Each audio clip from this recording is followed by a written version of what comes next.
Le Seigneur soit avec vous. Évangile de Jésus-Christ selon saint Luc.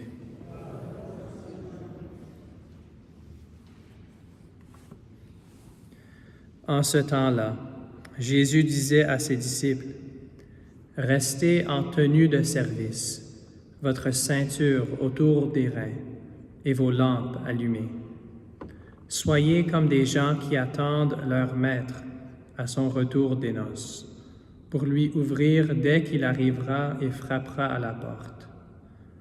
Heureux ces serviteurs-là que le maître, à son arrivée, trouvera en train de veiller. Amen, je vous le dis. C'est lui qui, la ceinture autour des reins, les fera prendre place à table et passera pour les servir. S'il revient vers minuit ou vers 3 heures du matin et qu'il les trouve ainsi, heureux sont-ils. » Acclamons la parole de Dieu.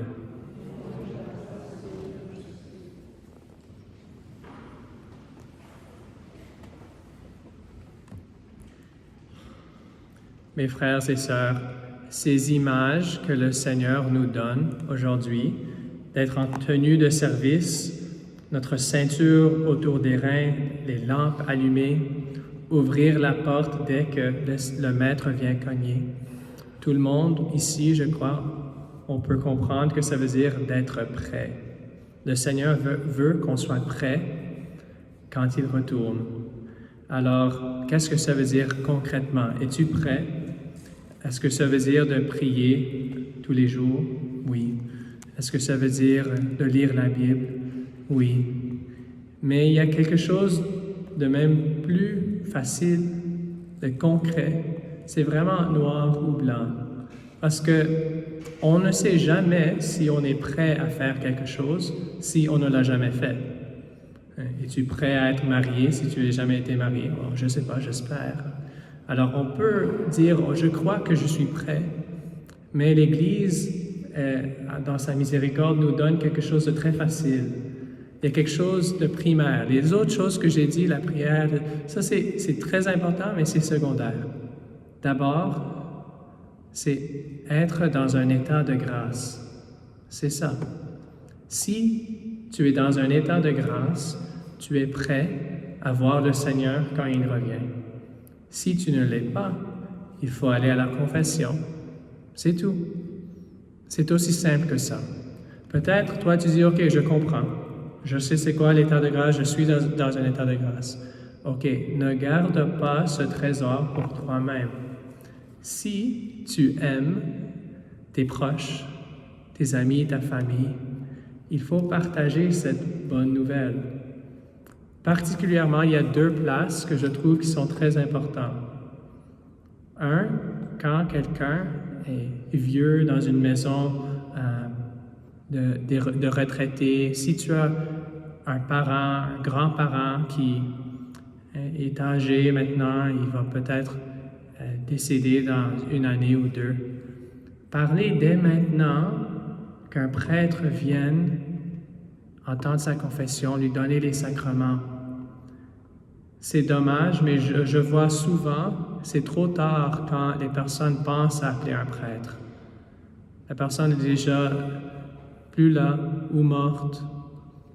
Alors, essayez maintenant. N'ayez pas peur, mais suggérez aux personnes que vous aimez, particulièrement la famille, quand ils sont pas comme à la porte, ils vont juste voir Jésus maintenant. Ça, c'est bien, n'importe quand appeler un prêtre. Mais pensez avant un peu.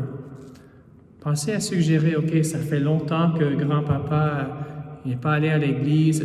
Peut-être maintenant, ce serait un bon temps de suggérer est-ce qu'un prêtre peut venir lui visiter. Ça ne doit pas être « et tu dois recevoir les sacrements ». Non, est-ce qu'un prêtre peut venir visiter, prier avec toi?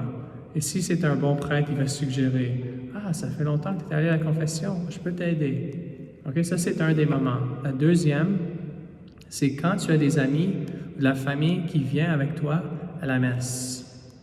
Si tu sais qu'ils ne pratiquent pas la foi, qu'ils ne sont pas, par exemple, ils sont mariés en dehors de l'Église, ou qu'ils habitent avec leur partenaire, ils ne sont pas mariés, ou si tu sais qu'ils vont seulement à la messe Noël et leur fête ou quelque chose comme ça.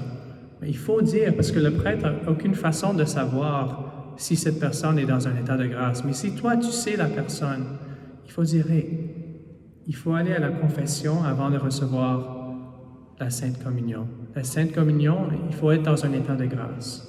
S'ils disent, ah, c'est quoi ça? Peut-être ça peut être une opportunité d'expliquer. Tu peux dire, tu peux parler avec le prêtre après, des choses comme ça.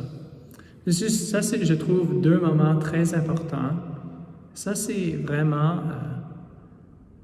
une lumière pour nous dans notre marche vers le ciel.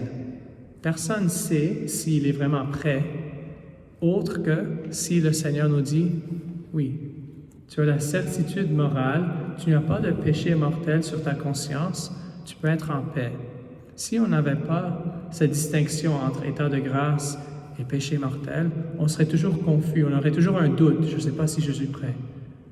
Mais après une bonne confession, on peut avoir cette paix et ne gardez pas ce trésor pour vous. Parlez avec ceux que vous aimez, même si vous savez qu'ils ne pratiquent pas, ils ne veulent pas peut-être entendre, mais avec la grâce de Dieu, Dieu va t'inspirer à un bon moment de planter, de semer cette graine. Au moment quand quelqu'un se prépare à voir le Seigneur, pensez avant de suggérer qu'un prêtre vienne et quand quelqu'un vient avec vous à la messe.